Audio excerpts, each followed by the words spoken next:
नासतो विद्यते भावो न भावो विद्यते सतः उभयोरपि दृष्टः अन्तः तु अन्यो तत्त्वदर्शिभिः।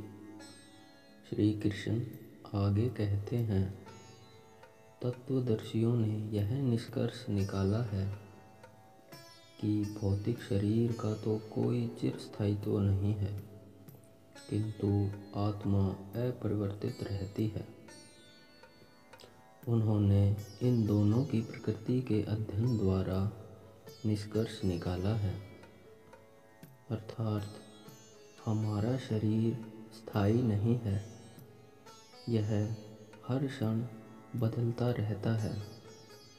आज की मेडिकल साइंस ने भी यह मान लिया है कि हमारे शरीर की विभिन्न कोशिकाओं की क्रिया प्रतिक्रिया द्वारा हमारा शरीर हर क्षण चेंज होता रहता है और इसी प्रक्रिया के द्वारा हमारे शरीर में वृद्धि होती है तथा धीरे धीरे हम वृद्धावस्था को प्राप्त होते हैं। किंतु हमारे शरीर और हमारे मन में लगातार परिवर्तन होने के बाद भी हमारी आत्मा स्थायी बनी रहती है। यही पदार्थ तथा आत्मा का मुख्य अंतर होता है। स्वभाव से हमारा शरीर नित्य परिवर्तनशील है, लेकिन आत्मा शाश्वत है। और यहीं से श्री भगवान द्वारा अज्ञान से मोहग्रस्त जीवों को उपदेश देने का आरंभ किया जाता है। हमारे जीवन के अज्ञान को हटाने के लिए आराधक और आराध्य के बीच में दोबारा से शाश्वत संबंध स्थापित करना होता है और फिर जीवों तथा श्री भगवान के अंतर को भी समझना होता है। कोई भी व्यक्ति आत्मा के अध्ययन द्वारा परमेश्वर के स्वभाव को समझ सकता है।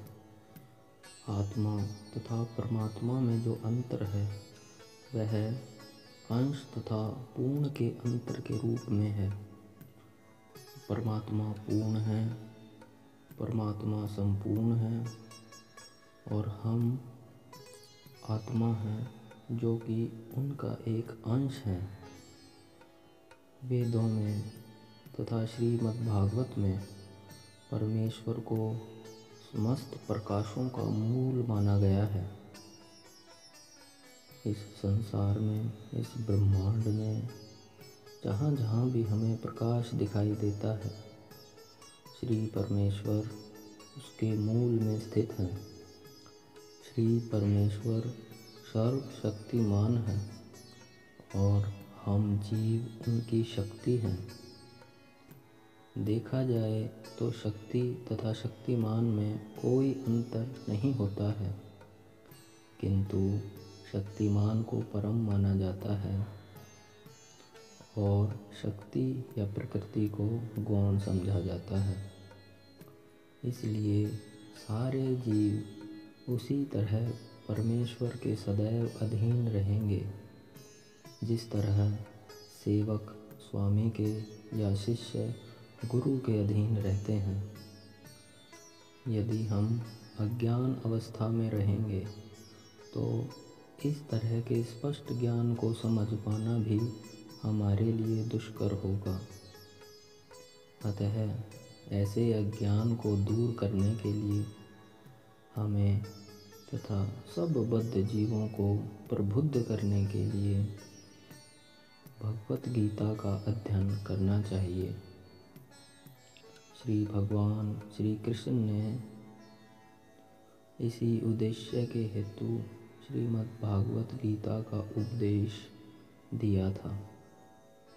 आपके भीतर बैठे परमात्मा को मेरा प्रणाम।